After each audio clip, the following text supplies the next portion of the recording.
murdering people. And I think it was on like, it must have been on Sci-Fi Channel or something like that. That's the only way I know that I would be able to watch something along those lines.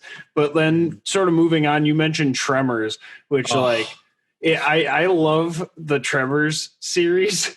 There are 2 more mother humpers heading this way. It's terrible in the best possible way. And like Kevin Bacon. Yeah, I was going to say. Kevin Bacon, dude. Oh my God. Just a little Kevin Bacon appearance in the first one in the series. You can't beat that. Then there's plenty of other like really good actors in that acting terribly in a ridiculous sci-fi horror. Yeah. I would say like it's very like edge of horror. But I've always like kind of leaned towards sci-fi stuff in general.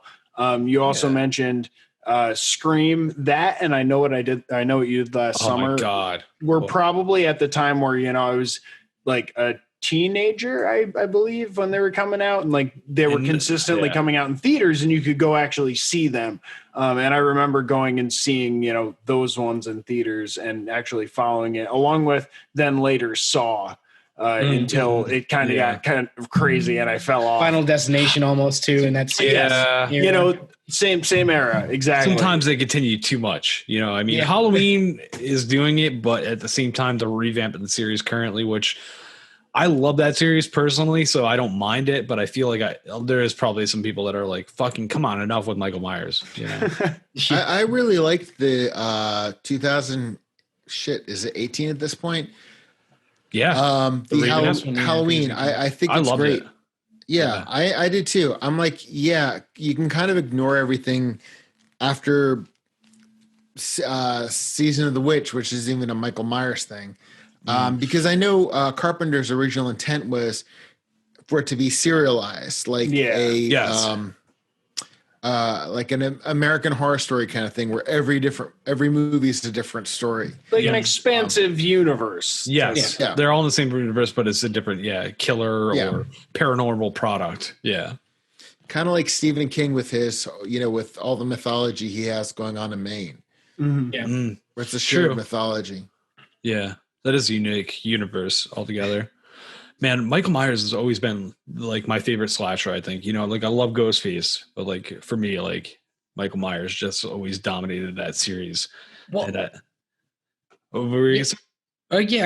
was gonna just jump in on that because I think you're absolutely right. Like it's like Ghostface did ever exist without Michael Myers by means. Like, you know, by definition of the film, actually. Yeah, exactly. Like the film even says that, you know, yes, to a degree. It's built off of it, but like that's one thing that's lovely about Scream is that it takes it and finally breaks away from like whatever slasher that followed Halloween in, you know, the late 80s, early 90s, whatever it might be, that tried to copy. They're aware of those killers. Yes, sort of puts it in its own, you know, universe in a way. It breaks the wall, man, which that sold me right away. I remember the summer, like and everything when like all that shit was going on, and to me, like I Know What You Did Last Summer was kind of a ripoff of like that product. But I still fucking enjoyed it very much. I can't say like that I didn't. You know, I mean, you could talk about like the idea of how they used like starlets, you know, exactly. Those series. Jennifer Love Hewitt. Come on, we were all like, "Hey, what's up, Neve Campbell?" Neve Campbell. Oh my god, yeah. They were kind of catering. Are you guys excited for Scream like coming out again? Like the new Scream? No. What do you think about it? No, not at all. So how much does Wes Craven have to do with it? Anything? Probably nothing. Really, like I don't think anything. Right? Like the entire the thing that was really cool with Scream was it was that very different thing, and now it's on the 6th version of it. I mean, and they're bringing back all the original cast. It's like you're making the same thing again. And there's the entire TV show as opposite of the point. Well, right. And Scream initially is crazy because it was written by a dude who just like was like a screenwriter that was hungry. He was depriven and like he was like on his last straw, and he went out into the desert and started. I think it was a DMT trip. Went on a DMT trip, and then he wrote the script for Scream and sold it. I didn't know that, but Wes Craven got on board with it. Wow, so it's like it's a cool like understory as well, which is, and I really enjoyed that. It comes from darkness, you know what I mean? Mm-hmm. Yeah. But I think it's like really interesting is like Scream was basically made to like A, be a good horror movie, but also B, kind of make fun of horror movies. And then it became the same thing as all the other horror movie, like, series to an extent. And like, not to say that there's anything like, I honestly think that Scream, like 2, 3, 4, or whatever, this is going to be the fifth one, right? Fifth, yeah. I think they're better than a lot of the sequels that came after. I mean, not to say they're great, but like, I think they're like better than like Halloween 5, like. Oh yeah. Halloween got squirrely. So at the Lost Signals, we've been doing a Halloween movie every year, starting with the first one, and now we're on number 6. And it's like the last 3 have been just absolute trash. Or I guess the last 2. Chris will argue about the third one. I don't think it's great. Of the Witch. Okay, hold on. That movie. Let's do a side story here.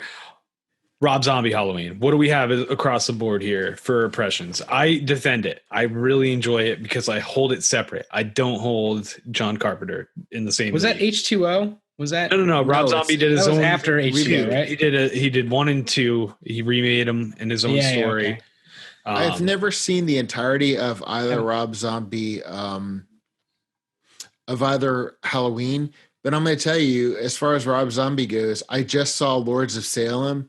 Yes. It is probably his best film. I mean, oh wow, it's a good one. I thought House of a Thousand Corpses was okay. I really loved the one after it. Devil's Rejects. Yeah. I loved that movie. I love that movie too. I've heard that argued that that's not as much of a horror movie though, and it's more of an action. It's more of an it's definitely an exploitation film from the 70s. I mean, the shit I'd watched in the 80s. It feels like Natural Born Killers almost. A little bit, yeah. It's different than the original origin of the characters. Yeah. Sorry, Chris. Yeah, I watched House of a Thousand Corpses the other night, and it holds up for the most part. I was again a little taken back by the I guess grindhouse style where random cuts, to Father, what's his name, yelling like "Run, rabbit, run, run, rabbit, run." Yeah, and naked girls just fucking covered in blood and just grossness. Yeah, like it's just like the most random cuts that make you like uncomfortable, like that true grindcore. But that was kind of the purpose, which I realized, by the end. Right. That's what I like Halloween though for. I've got to say right here, like Halloween had a little bit of that element, and that's why I appreciated it as a separate project than the original John Carpenter. You know what I mean? The difference between like I guess after House of a Thousand Corpses. Because that seemed to be exploitative horror for its own sake. Whereas like once you get to the Devil Rejects or something, he really focused a lot on story. Yes. There was a publicly funded film that he put out last year, the year before, called 37, The 37s. Really good movie. I mean, but the thing about he has these rough things. He's got exploitation. He's got like Lords of Salem is toned down psychedelia. It's kind of like there were parts of it's like Russ. Is it Russ Meyer? Not Russ Meyer. I'll think of his name. He did Altered States and Lair of the White Worm. Okay. Ken Russell. Love Altered States, man. There's definitely some of that, but like his storytelling, like even in the 37s, Devil's Rejects, I didn't see 3 from Hell yet. Lords of Salem. So like not seeing the Halloween movies, but knowing he explores Michael Myers' psyche in his past doesn't surprise me. Yeah, deep into the psyche of Michael Myers and putting in like real world elements of like neglect and witnessing like spousal abuse and just a really toxic household. I mean, it's just nothing like the original where it's just like you get this entry to a kid that's gone haywire. That's what it initially John Carpenter's is. Just we go into this kid that's just okay, it's a crazy kid, that's what's going on.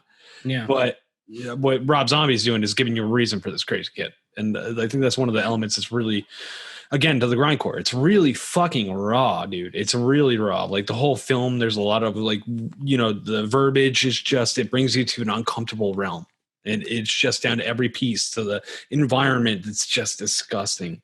Like you just get the whole feel of it. And I think that's what I appreciate about it as a separate project. But you got to be able to separate them too at the same point, because I mean, John Carpenter obviously laid the path.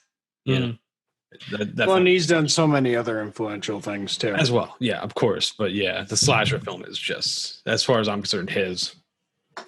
Well, as somebody who used to be in a band and we do covers, The one thing I learned from like growing up, like listening to like the Grateful Dead, or because they're one of my favorite bands, is that if you're gonna do a cover, make it your own. So by the same token, if you're gonna make a horror movie, better or worse, make it your own. So whether or not Rob Zombie succeeded or failed, which would I'm now going to definitely go and check it out. That's one of my to-do list. If you just wait a couple years, you'll see them for sure. Yeah, they're in the way. But the thing is, like, fucking make it your own. Like, don't do a shot-by-shot remake of the original Halloween. Do something interesting with it. Yeah. Now, speaking of shot-by-shot remakes, are you guys familiar with Funny Games? You know what? I'm not. No. I've been hearing that I should watch this for years, and I haven't. Is that one of the Home Invader films with? Yes. The remake was with Michael Pitt. Tim Roth, and the other names escape me at the moment. But that was actually a shot-for-shot remake that I did enjoy from a foreign version. Oh, actually, was it German? Was it originally German? French? I wanted to say some Scandinavian, but oh, maybe you're right. So since you guys haven't checked it out, I would suggest it. It's actually on my list of 31 for 31. I feel like I might have seen the original at some point in my when did it come out originally? Do you know?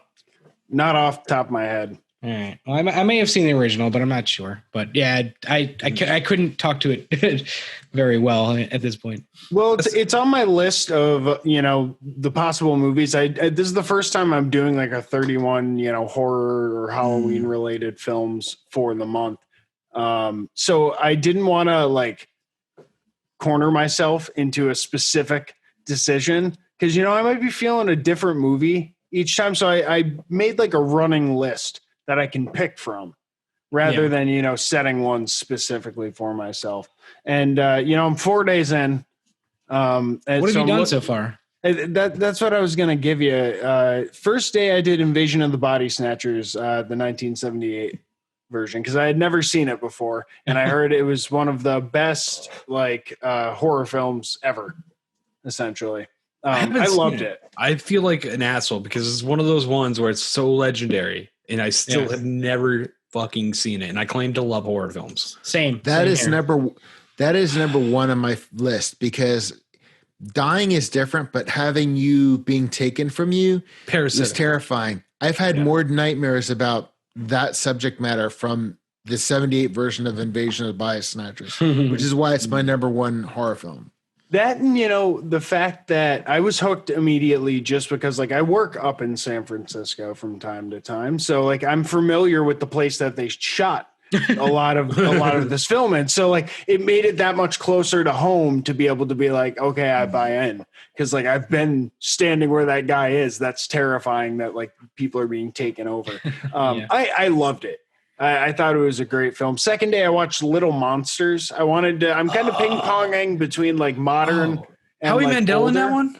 Yeah, no, Howie Mandel. No, this is 2019 or 2018, I believe. It's not the one with the new Little Monsters. We're thinking of a PG-friendly family movie, and I was like, no. Horror, dude. We're going to family-friendly? What? No, so this one is with Lupita Nyong'o. I saw that one too. Yeah. And it's an Australian, I believe, film because that's where it takes place. And essentially the idea is that zombies break out while this kindergarten class is on a field trip. And I know what you're talking about. It's pretty fun. Josh Gad is in it. He plays a guy who is a children's entertainer who's the kids are there to see. And of course, once the zombies break out, he turns out to be a complete fucking asshole. Leaving the kids to die type of asshole. But that one was really good in terms of a zombie comedy. And it was cool to see something done with children that and zombies. I've never really seen that done before, at least not well. It was, I did see that one as well.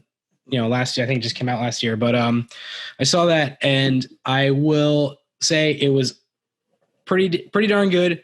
I love Josh Gad is just outrageous in it. And Lupita Nyong'o is always awesome. Like she does a great job. Yeah, she was fantastic in it because like she's the kindergarten teacher, Miss Caroline, and she's basically tasked with protecting these children, and she'll do it at all fucking costs. Yeah. she literally gets like badass at times. It's intense.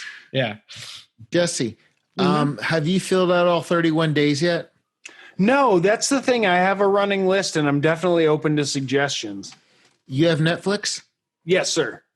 The Black Coat's Daughter. It's directed by Tony Perkins. Or no, sorry, Oz Perkins. He's Tony Perkins' son.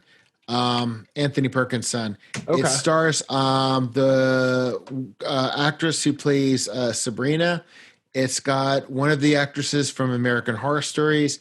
It's got Steve. Oh no, I'm basically blocking every actor that's in it, but it's got a great cast. That was an A24, right? A24 flick. Yeah, it is an A24 flick. Awesome. From a few years ago. It's an outstanding movie. So The Black Coat's Daughter. Cool. It's been one of my favorite horror films from the last decade, actually. I'd put it in my top 5. Nice. Are there any more that you guys would throw out that are like you would consider must see? You know, I was gonna say, like, I wanted to touch on the international. I wanted to get anybody's international favorites. Like one of that I wanted to touch on was Let the Right One In. Like, a Swedish film that I love. Like, and there's a bunch of like Swedish films that are definitely amazing. That one's fantastic. Along with Korean films that I loved, like Train to Busan is on my list. Train to Busan, amazing. And The Host is another one that's on my list. That's a good one as well. I haven't gotten to The Host yet. Yeah. Yeah. So we did an entire season of international foreign horror movies. Oh wow! And I'm trying. Well, not an entire season, but we did like a Matsaween season. So I'm trying to remember what was on there. Chris, day 3. I can fill in while you find some. Day 3, I watched what we already talked about, House of a Thousand Corpses, and day 4, which we're pretty much caught up to today, I watched 30 Days of Night. Nice. Oh, we like that film. Josh Hartnett, man. Oh man, Hartnett. It was really sad. Like overall, like sad and violent, I think is a good way to describe that film. Yeah, so like I had read that was a comic first. Yeah, I read the comic when it came out, so I was like really excited for it, and it definitely held up. Oh, that's right. It started as a comic. Yeah, Didn't realize that. Yeah, that was a lot of.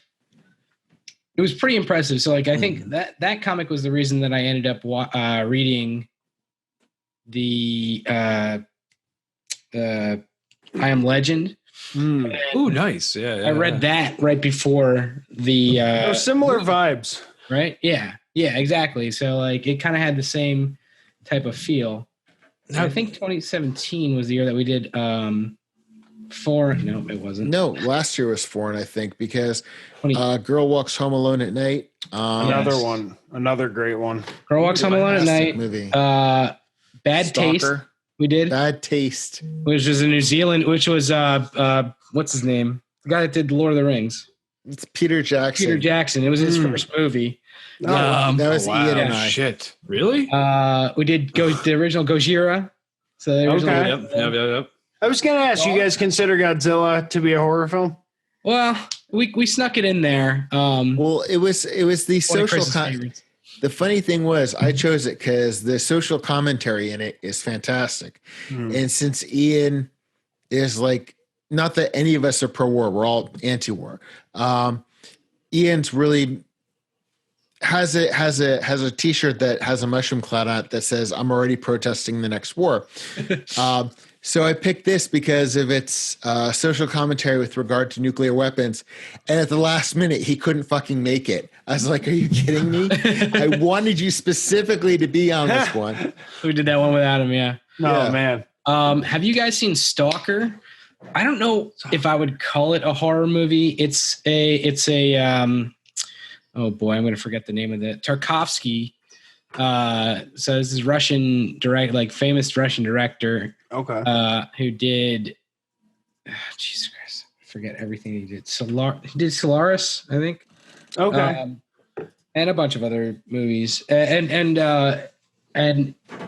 it's based off of this novel called Roadside Picnic about aliens that like show up on Earth, but like just kind of like for a day and then leave and like just leave a bunch of shit behind. But all this stuff is like the craziest technology that humanity has ever seen, but also like creates this like almost like nuclear wasteland, or like not even nuclear, but like this wasteland that like is super dangerous to go into just because like the trash that they left behind, you know, like after they stopped radioactive.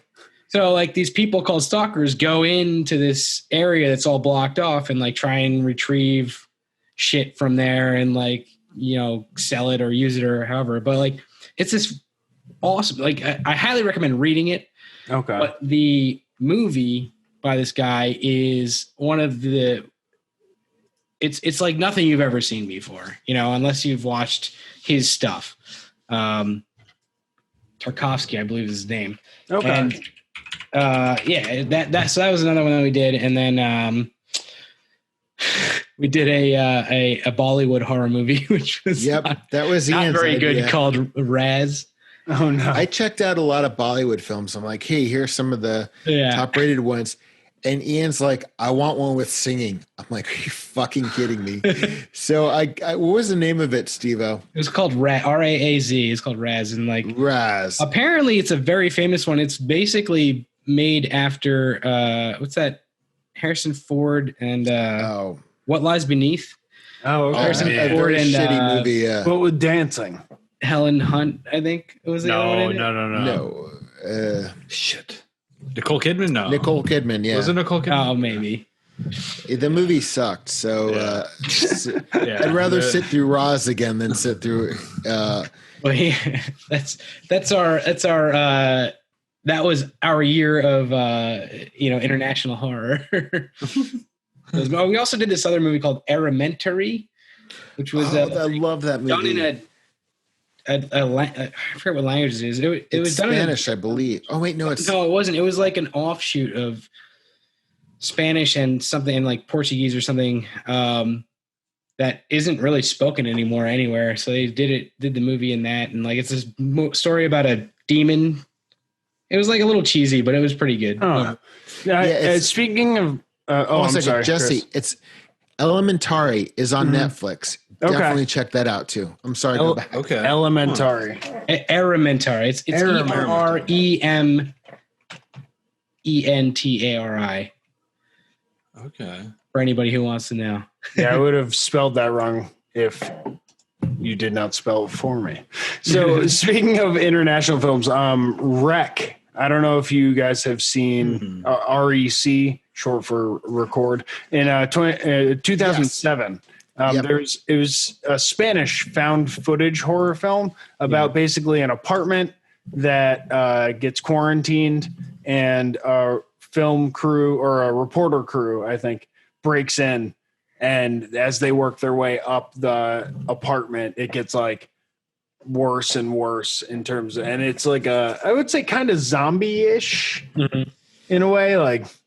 Well, the thing is, in case anybody's wondering, it was made into a much lesser film in America called Quarantine. But definitely check out the original REC, because the plot kind of unfolds the higher they get. It's so cool. Floors. Yeah. It's a really well constructed film, and it does kind of answer some questions. Nice. And I thought the way it played out, I saw that a number of years ago, and I threw it back on my list now. And that's the thing with my list is like, I don't know what's available where. So it's often like a letdown when you go and look for something and you're like, shit, I'm not able to watch that now. Good plug right now, Yidio. It's YIDIO, like .com. You can just find out wherever, like you look in like it could be a TV show or a movie. It'll tell you who has it. Oh, nice. Okay. Nice little plug. It's what I use when I'm like, fuck, can I watch this right now? And it'll tell me. One more time? It's called Yidio, YIDIO.com. Sweet. There's an app for it and everything. And really easy to tell if there's a TV show or movie that you're looking for, what's playing it, what streaming app or whatever has it. Okay. That's awesome. Yeah. That was like TVs. 1D. I always feel like just trying to do a search for stuff like that is like, it sucks. Like it's tough, dude. Yeah, that's why these sites that are like trash, you know, like so that's awesome. I know it sounds like we're doing an ad for Yidio right now, but I think this is completely unsolicited as far as I know. I've been using this for 2 years now, and it's just unless they hit up Matt's personal email. Because I didn't see anything. I'll tell you right now, if you're doing like a TV show, it's kind of a pain in the ass. You got to like click into it and like do episode 1 of season 1 or season 2 because you know, if you're looking to catch up, like you want to do that season 5 episode 1 to make sure, like, because some places only have 1 season or whatever it might be. So, you know, but it's a tool to be utilized to really help. Oh, that's useful. That's useful as hell. Yeah, man. But yeah, man. So yeah, I have a number of days to go. Plenty of films. What's next? With. I don't know. You know, I got a lot of the thing I definitely want to fit in there. I know Chris has is wearing the merch right now. I like I saw the back of it too when you were grabbing your microphone. That's a sick hoodie, man. There's a couple newer ones. Like Mandy, I don't know if you guys. That's a Nick Cage one with Nick Cage. Nick Cage one. I heard definitely want to see that one. Yeah. By the way, another Nick Cage one, Color Out of Space, is on Amazon if you have it, and that shit is crazy. It's like H.P. Lovecraft shit. I have not watched it yet, but I know exactly what it is, and I loved it. I absolutely loved it. It's like a Stuart Gordon film, but better. It's like It's like, I don't know if anybody's familiar with Stuart Gordon. He's directed like From Beyond and oh crap, what's the one? Reanimator. Fuck yeah. Yeah. He did a version of Shadow over Innsmouth called Dagon, which was really fucking great. So shit, what film we were talking about? Color Out of Space. Color Out of Space. So like if you take it's kind of has that camp nature to it, but it's taken very seriously. So it really melds the two worlds really quite well. So once it starts becoming the Color Out of Space, you know, it's done really, really, really well.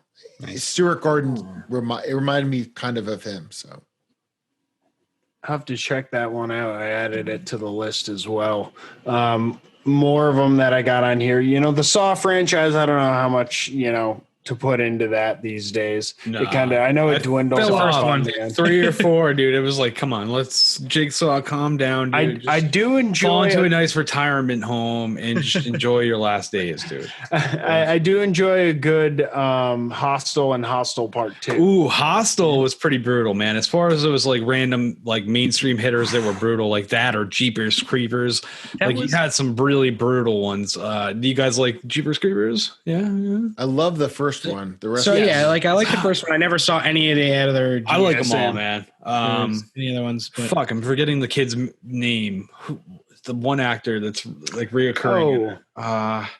Justin. Justin Long. Thank you. There you Justin go. Long. Justin Long, man. I really enjoyed. I think that was the third one. It's like him, like really having a fucking vengeance against this creature.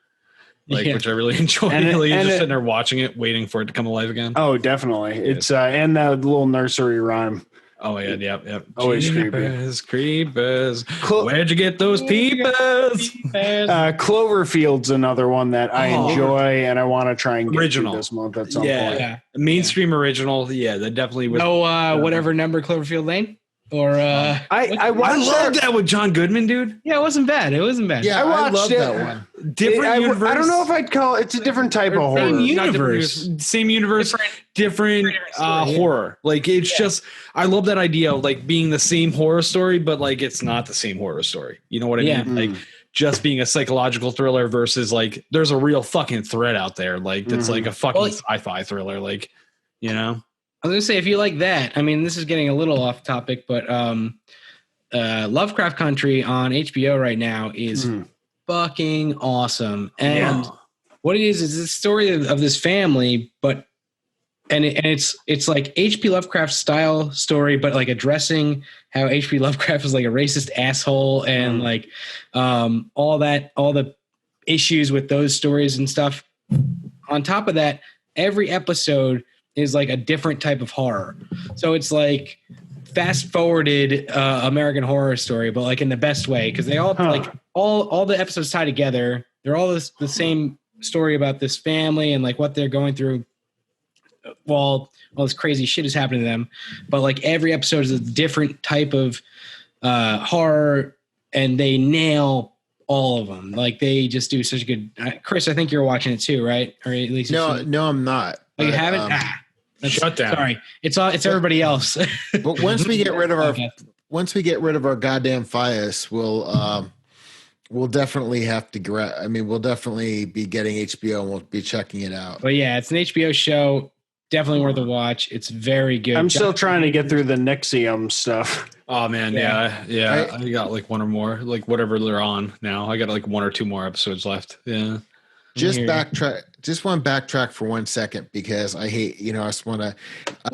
The Color Out of Space, what Steve and I were talking about, was directed by Richard Stanley. He originally directed The Island of Dr. Moreau that John Frankenheimer took over. Damn. My whole point was it reminded me of a Stuart Gordon film because I couldn't remember Stanley's name. So I wanted to give credit where credit is due. There you go, definitely.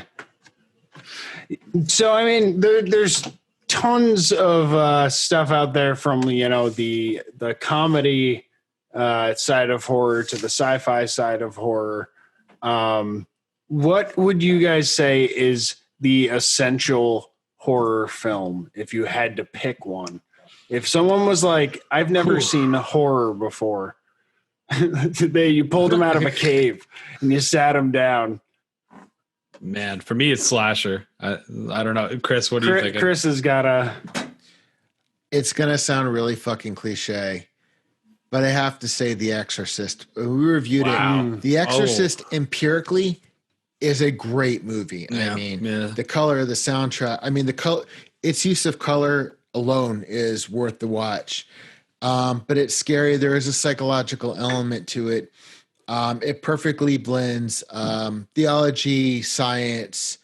The movie's near perfection. So while Invasion of the Body Snatchers, which was directed by Philip Kaufman, is my favorite horror film, I want to say if you want to go see a piece of art, go see The Exorcist. It's a very good call. Yeah.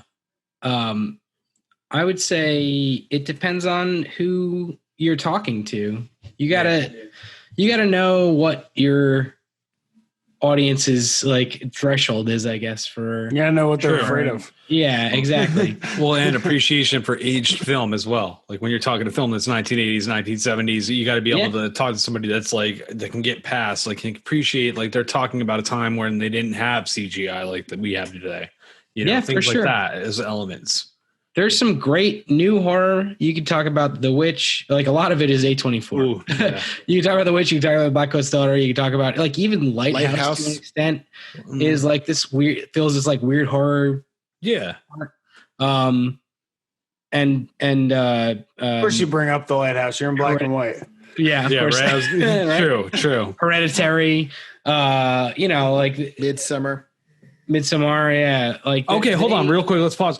What's the favorite, most recent horror film the last 5 years for you guys? For me, it's like it's Better Watch Out. Like it's a really crazy story about like a kid that has a crush on his babysitter, and he sets up an incident where one of his friends breaks in and causes like a whole incident, like and ends up getting killed, and it's like a whole horror fucking scene where this little kid goes haywire and ends up trying to kill the babysitter that he has a crush on. Yeah, it's wild. Anything interesting in the last 5 years? Better Watch Out. Like everything that I just said, I would probably say Midsommar is my favorite, like straight up horror movie. I would say I like The Lighthouse better than that, but I don't know if I necessarily always call Lighthouse a horror movie. Like that's kind of like psychological, right? Yeah. I would say Midsommar too. What year is that? The one that I've watched most recently. 18, I think. 2019. Yeah, I gotta check that out. I have not. It's so good, man. So good. By the same person who did Hereditary, right? Yeah, Ari Aster. Yeah, did both of those. And The Lighthouse was directed by Robert Eggers. Robert Eggers, who also did The Witch. Yeah, The Witch was interesting. For me, really as I said before, as I recommended to Jesse, is without question The Black Coat's Daughter. It's when anybody asks anything good that I could rent or watch on Netflix or whatever, that is the first thing that comes to mind. Oh, wow. If you want to see something that was commercially surprised the hell out of me because it turned out to be really good, turned out to be directed by Mike Flanagan, who did House on Haunted Hill. Fucking Oculus, man. When you see the trailer for it, you're like, this kind of, looks like a, run-of-the-mill pop horror movie. The movie is fucking great. So definitely check out Oculus. Got to give a shout out to Get Out as well recently. Oh, yeah. Horror movies. That kind of changed the game. Us was like the follow-up and very good, but like Get Out changed the game, it did. Yeah. Get Out was so fucking different. Yeah. Yeah. So different. So, all right. Real quick, loaded question. Favorite horror character of all time? Ooh. Come on. There's a lot of characters out there, boys. So many. Who are you going to say? All right, I'm not going first. Somebody else go. I mean, I don't even have an answer for my own question. I'm not even going to lie. All right. I mean, if it's like most memorable and stuff, I would say Jason. That's pretty good. He's gonna be in anybody's top 10 at least, right? That and just in terms of like I guess my generation of growing up, if you think of even the ridiculous like Jason X and Jason in Space or whatever, like it was always like that fucking face, that mask. Yeah, true. Mm-hmm. Yeah, the hockey mask that haunts. Yeah. Yeah, so I guess iconic wise for me. Man. I'm actually going to say Pinhead. While the rest of the movie sucked, the original Hellraiser was like nothing I'd seen before. Yes. And when Kirsty asks who they are, Pinhead saying explorers in the farthest reaches of experience fucking blew my mind when I saw it when I was 17. So as good or bad as any of the other sequels are, Pinhead's definitely been a really good archetype, so to speak. Oh, I mean, even just looking at him, you don't have to know much. He's pretty intimidating. Yep. Yeah, man. One of the most original fucking designs of a character ever, with the fucking nails in every portion of his fucking head. I remember being tormented as a kid. My sister loved that movie, and I'd be like, "What the fuck is that? What the fuck is this guy?" Honestly, like as the one that kind of, I know we've been talking about him already, but like the one that stands out to me is Michael Myers. God damn it, Steve. Sorry, still your answer. Yeah, man. But like it's how are you not right? How are you not? Like he's the guy. He's the guy. I mean, more so than like it. When I was growing up, and I think when you guys were growing up too, and Chris to an extent, he was a little bit older, but which we like to razz him about. What do you go to the bathroom? Not here to defend himself. He's running away from Michael Myers. I totally hear him bringing out a couple things. So no, he's got props. He's got props. It was always Michael Myers, Jason Voorhees, and Freddy Krueger, right? Those were the big three, right? Yeah. And so it had to be one of those for me, right? Those are the ones that stuck in my mind as like a kid. A kid developing in the early 90s. I mean, those were the guys, right? I mean, realistically, who would have thought a fucking bleached William Shatner mask would have caused so much torment across the generation, right? That's what it was. A lot of people don't realize they were the low budget. They picked up a Star Trek mask, they bleached it, painted it a little bit white, and it was a William Shatner mask. That's what Michael Myers is, dude. Like, it's so beautiful. It's like I'm a diehard Trekkie too, so when I found that out, I'm like, this is amazing, dude. It's such a cool little thing to tie it together. Yeah, but yeah, man, I hate to copy, but Michael Myers, of course, has always been the guy to tie me to horror, man. I mean, one of the first fucking horror movies that I saw that I was just like, what is this? I remember like going from like Michael Jackson Thriller to Halloween on Halloween, like it was like a ritual of sorts in the 90s. You know what I mean? Like it was just something that was just built into the whole holiday. And So my question, do I waste a day of my 31 days on Freddy versus Jason? No, Jason in space, baby. I love Jason. No, I love Jason. Forget about that. I love Jason. But Freddy versus Leprechaun in space. All of them. The Leprechaun series is a whole other thing. Can we just talk about the Leprechaun series gave Jennifer Aniston her start in right? Oh yeah, that's we actually talked about that this year. So this year our thing, and they're not even out yet, but our thing is this year because in Halloween 6, it's whose first movie is it, Chris? It's going to be Leprechaun. That was no. That was Ian's pick. Halloween. Who's shows up? Because we're doing first movie. Fuck, what's his name? He was Ant-Man. Paul Rudd. Oh yeah, Paul Rudd. Paul Rudd. Yeah. Paul Rudd's first big movie was Halloween 6. Right? Oh shit, you're right. Yeah. And then Clueless. We're doing like our theme this year is like first big movies for people. So we did Leprechaun with Jennifer Aniston. Oh, nice. We did Omen 3 was Chris's pick with Sam Neill. Oh shit. We did the original Nightmare on Elm Street is Johnny Depp. Oh wow. Holy fuck, really? Yeah, dude. Yeah. I need to rewatch that. Holy shit, I don't even. We're doing The Gate. Well, I love The Gate, dude. That's one of my favorite fucking films of all time. The We're doing Gate. The Gate. We're doing That's like an Invasion of the Body Snatchers. I don't know if it was his first one, but the young Jeff Goldblum coming up. Oh yeah, Totally threw me off. Yeah, and then to fly after that. Yeah. Exactly. So, that's that exact story is the whole reason that we're doing Leprechaun this year. And we already did So funny. a couple years ago for like Left Turn. We did a year of like Left Turn sequels, like really weird sequels. So we did Leprechaun in the Hood, Yeah. which is a terrible movie. I suggest no one ever watches it. Dude, I have nostalgia value for that movie. All right, I am offended right now. I no, it's not Leprechaun in the Hood. It's Leprechaun Back to the Hood. Hood. It's there's another Hood Leprechaun. Yeah. Oh, Yeah, I there's two haven't Hood seen that one. Leprechauns, yeah. I just remember in the 90s, USA would have the Leprechaun marathon, and you would get to Leprechaun in the Hood, and Snoop Dogg was in it, or Coolio. Yeah. I can't remember. One of the guys. Doesn't matter. It was amazing. It was fucking amazing. It's a terrible movie, no matter who's in it. Dude, it was amazing. Stop. Real quick, I want to go back because I fucked something up. Jason in Space, Jason 10. Did I say Freddy? I have a feeling I said Freddy. We But might have said Freddy. But a couple years ago when we did Left Hand Turns, our friend Louis picked Jason X. I was really excited to rewatch that. But I was gonna say about That's right. I wasn't on that episode. I Freddy was like, I versus didn't watch Jason. that. I don't know if anybody's into like Godzilla or horror or kaiju movies, but it's not an awesome film. But at the end, they treat it like a Godzilla movie. We have these two giant monsters fighting.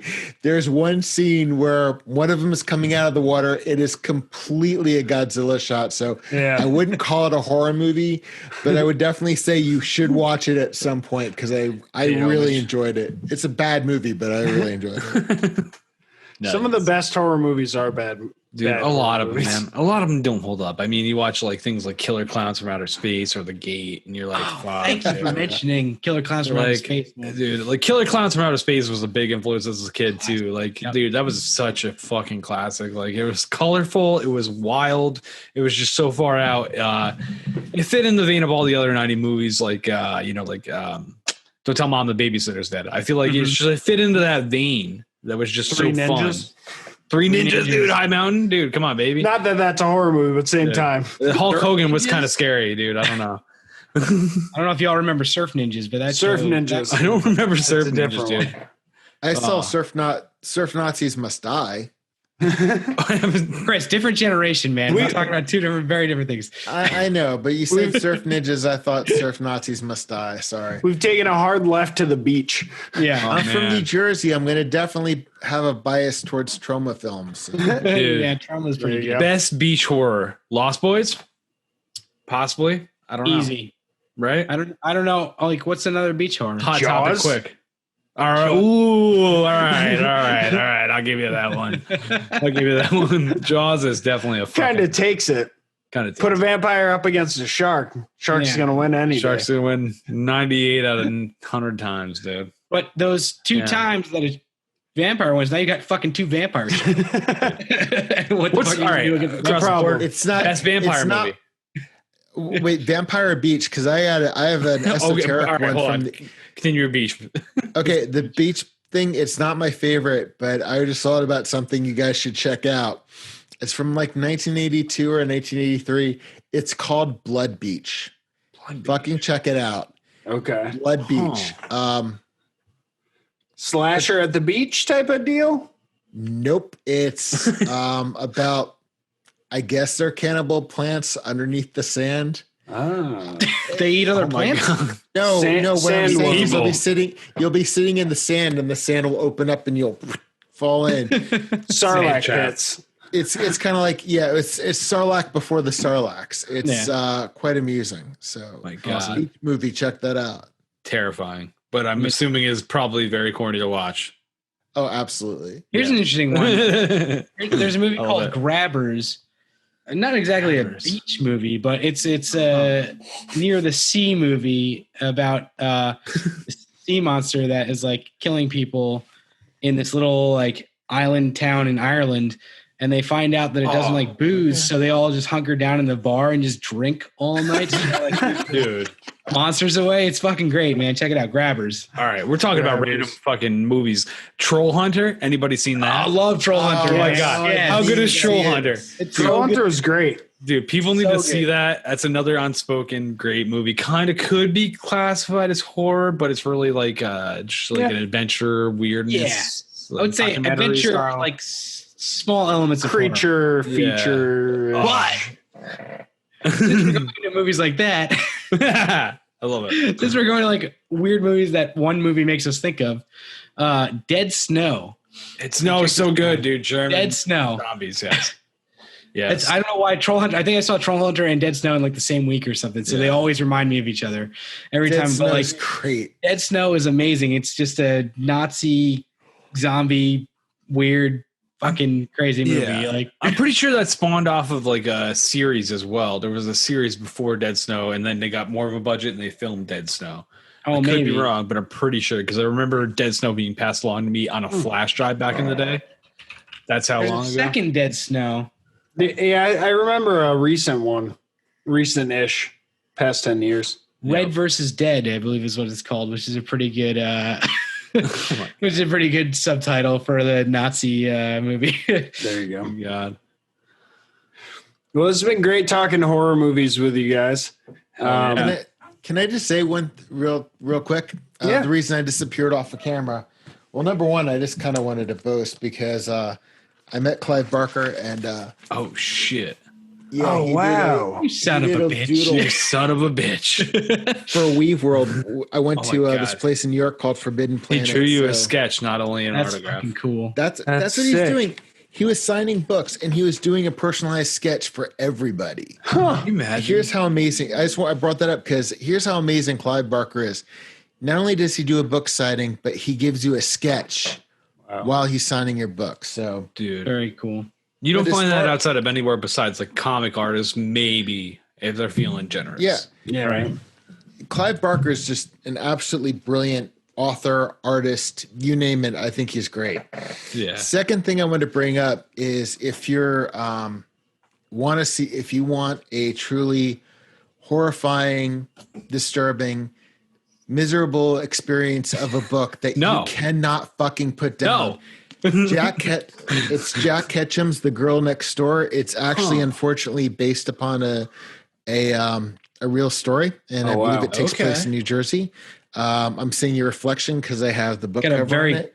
Yeah, glossy. Very glossy hardcover sleeve. But I read this book in 3 hours, and the place I live, the laundry room is on the second floor. I repackaged this in the box it came in, and I put it on the other floor because I didn't want to be on the same floor with it for a week. Oh God. Yeah, so while I was getting the Clive Barker book, I pulled this out because it is definitely my number one horror film, my number one horror book. What's the concept behind that book right there? It's kind of in a way torture porn, but it's actually got a story to it, and it's actually got a lot of empathy to it.